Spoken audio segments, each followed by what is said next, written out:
The 2026 NBA trade deadline is right around the corner, and on today's show, we're going to tell you everything that's heating up around the Knicks and what we're hearing when it comes to potential trades. You're watching Knicks Now by Chat Sports. I am your host, Marshall Green, and I'm still fired up about that 50-plus point win over the Brooklyn Nets, but I also know that there's going to need to be some changes if this team wants to win the NBA Finals. Before we talk about some trades and all the smoke, make sure you are subscribed to the channel. We are closing in on 184,000 subscribers on today's show. We're 188 subs away. If you want free Knicks videos every day and you want to have live streams for every Knicks game, we do it here. Subscribe right now.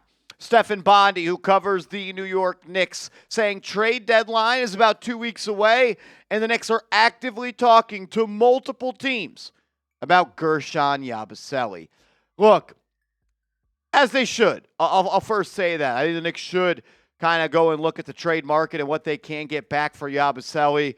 Pretty disappointing the way that signing has kind of unfolded and the way that Yabusele has played this year. Look, I was fired up when the Knicks made that move. It was the biggest move they could make and the biggest contract they could make an offer to any player in NBA free agency. And they chose Yabusele, and it made sense at the time. He was awesome last year for Philadelphia. He could score the ball. He could run in transition. He was really good at attacking the rim, and he was big enough to be good on the boards, and he even slid his feet on defense a little bit. Not so much this year, though. Yabusele has not been great, and he hasn't really just found his role with the Knicks, and the play has not been great, and the Knicks are going to try to get somebody else in on this roster at that price point to help. Also, Christian Winfield, who covers the Knicks for the New York Daily News, shout out to my guy, says Yabusele and Clarkson are among the names the Knicks are expected to shop as they look to bolster their roster. So two people with inside access to this organization reporting that Yabusele is a trade candidate, and he also talks about Jordan Clarkson, who didn't play in the win last night over the Brooklyn Nets until that game was way out of hand. And then he only played in 2 minutes in that blowout loss to the Dallas Mavericks, and it sounds like he's out of the rotation. Mike Brown said prior to last night's game that it's going to be hard to get Jordan Clarkson minutes with Deuce McBride and Landry Shamet being the guards and the wings off the bench. I think Clarkson has been pretty solid for the Knicks this year, at least when it comes to a scoring point of view. We know he can score. The defense hasn't been great, and the shooting has been spotty at times, but he's had some big games, and I wouldn't be shocked if he has like a campaign-type game in the playoffs like Payne did against the Pistons, where he essentially won a game for the Knicks. So I'm not actively looking to trade Clarkson, but if you can get something back that makes you better, maybe you do it. Shout out to my guys over at the Big Nick Energy social media platforms. They are plugged in. I think everybody knows that at this point. It says sources have confirmed that the New York Knicks maintain genuine and ongoing interest in acquiring Dallas Mavericks forward Naji Marshall. While no deal appears imminent at this stage, the Knicks view him as a legitimate target ahead of the upcoming trade deadline. And look, we've talked about Naji on this show before. I was saying it on the live stream during that Mavs game. I'm a big fan of his game, and I think that he would be a perfect fit on this roster. A lot of things that the Knicks are lacking right now and not doing at a high enough level. Naji Marshall kind of is a really good player in those spots. I reached out to somebody that I know is pretty tapped into the Dallas Mavericks, and they thought 4 days ago that 2 or 3 second-round picks could get it done. I just reached out to another Maverick source and said he wouldn't be surprised if the Mavs are asking for a protected first-round pick. What if the Knicks could get to $9 million in outgoing salary, the amount of money that Naji is making this year, and they attach that Washington top 8 protected first-round pick, which would turn into 2 second-round picks. Maybe you add Guerschon Yabusele and a couple of other pieces to get to $9 million. You add in some draft capital to get it done. I think they should be interested in it. The 6'6", 220-pound, 27-year-old forward, he does it all on a basketball floor. And we've seen him have some big-time games at Madison Square Garden before. He's not afraid of the bright lights. He was really good in the Big East for Xavier, and he brings that toughness, that physicality, that competitive spirit, and just overall edge that I think you would bring to this Knicks roster. Hasn't shot the ball all that well from three over the last 2 years, severely under league average, but he makes up for it in different areas. He can take his defender to the rack, plays off the bounce, likes to get in the lane. From the free throw line down, he's essentially money. And he's someone that, when you look at his raw stats and the assist numbers being 2.5, 2, 3, 2.9, you're probably like, he's not that good of a playmaker. It's not true. This is a guy that can get to the lane, he can create for himself, he can create for others, and he's competitive on the defensive side of the ball. Like, you talk about what this team needs. Another dog, another competitor, another guy that has an extremely strong will to win. All the intangible stuff, but all the tangible stuff of he can handle a rock. You can somewhat run him at the point guard spot at 6'6". He can score from the foul line down. And he's someone that can get to the paint and get to the foul line. The Knicks are not getting to the foul line enough. They don't touch the paint enough. Naji Marshall, he could do it. He is exactly what this team needs. And at 27 years old, he would be a perfect trade candidate, in my opinion. Of all the players that we've talked about so far, he's number one on my list. Can come off the bench. You could start him if you wanted to. I like him off the bench and playing alongside Brunson, allow Brunson to play off ball a little bit more. He could be a pick and roll ball handler. I think Naji would be a beautiful fit. Question is, how do you get to that $9 million number? You take a look at the New York Knicks cap sheet. You're looking at players like Mitchell Robinson making $12+ million. Guerschon Yabusele making $5.5. Miles McBride making $4.3. Would you trade Guerschon and Deuce for Naji? I don't know. I don't know if I want to let McBride go.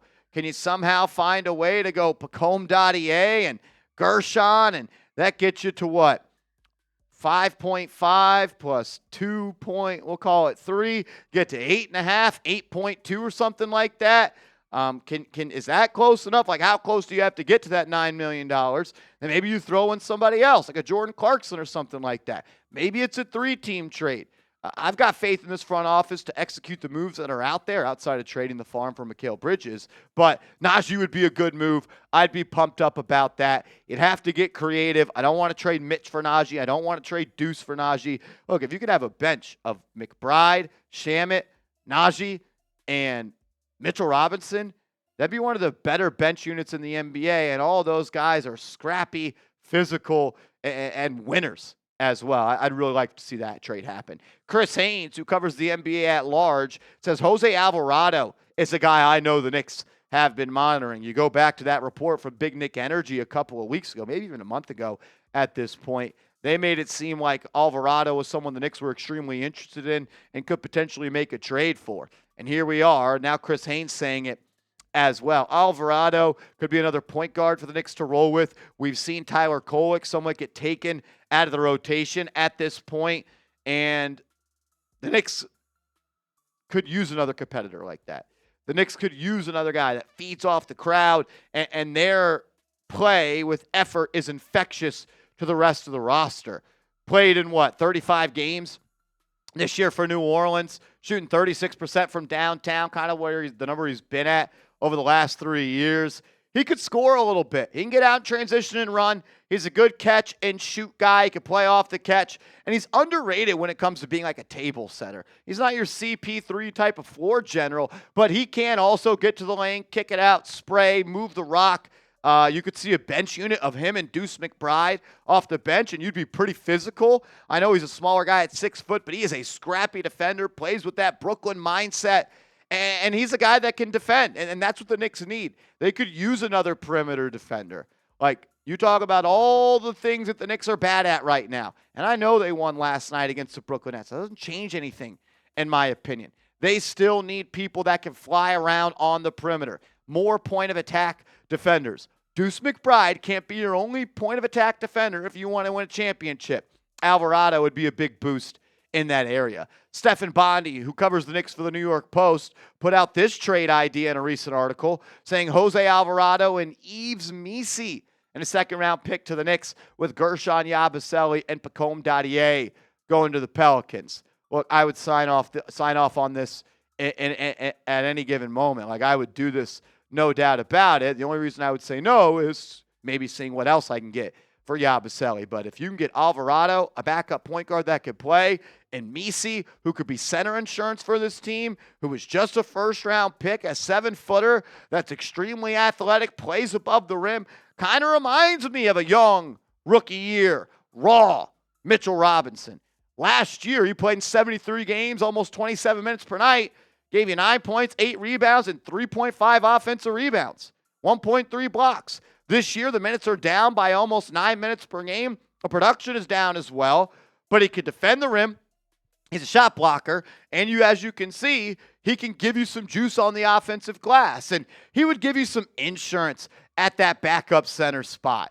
Like, we all love Mitchell Robinson. We all know that he is someone that, when he's on the floor, advantage to the New York Knicks. He has a superpower of being the best offensive rebounder in the NBA.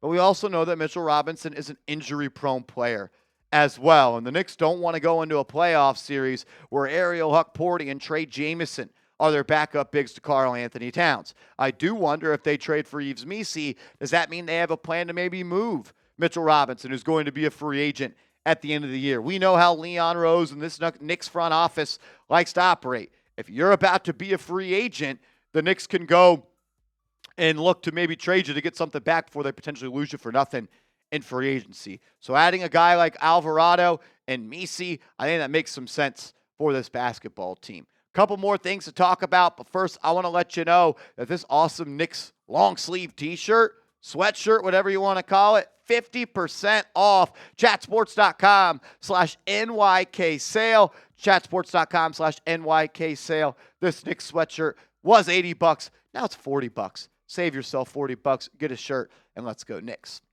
I know the Knicks won last night, and I am happy that they won because they needed a win. They were desperate for a win, and they dominated. They were almost – did they ever get up 60? I think it got to 59 at one point. Largest win in New York Knicks history, but it was the Brooklyn Nets. The thing that I take most out of that game isn't the fact that they won by the amount or the margin that it was. It was that they came out in the first quarter and they punched the Nets in the mouth. They played with the necessary effort, the necessary attention to detail. The will to win was at a level that was needed. They need to continue to do that. Let's see how they look on Saturday versus Philly as they play an early game or an early afternoon game. Last time you played Philly, you lost. They're going to be in the playoffs. It's a good test after you just whooped up on the terrible Brooklyn Nets. You get 2 days off. Can you come ready to play against one of your rivals in the Philadelphia 76ers? There's only 7 more games until the NBA trade deadline, which means you only got about 5, 6, maybe 7 games until you have to make a decision. I didn't want to say that. I didn't. I thought about not saying it, but I did. But you're going to have to make a decision in the next 7 games. Do we have enough? Do we have enough to be a championship-winning roster? Because that's the goal. Remember? Like, we know this roster's far from perfect. I think we all know it. Are the Knicks going to acknowledge that and go make a trade? It's a good roster. It is. I don't want to take anything away from that. And I think if the Knicks play their A game, they can beat any team in the Eastern Conference in a playoff series. But can they play their A game for 4 games and win? And there's 7 games and win 4 of them? That's the question. And will Leon Rose sit on his hands? Or will he go out and try to make a big trade? Will he go out and try to improve on the margins? We've seen him do that with a Josh Hart trade before. We've seen him make big trades for OG Anunoby in season. We've seen them make trades on the margins for Bojan Bogdanovic. What will Leon Rose do? Do you think the Knicks will actually make a trade before that February 5th NBA trade deadline? Let me know. Type Y for yes. Type N for no. Make sure you are following me on social media because the first place you'll hear about any New York Knicks news is over there. I'm on Twitter. I'm on Instagram @MarshallGreen_.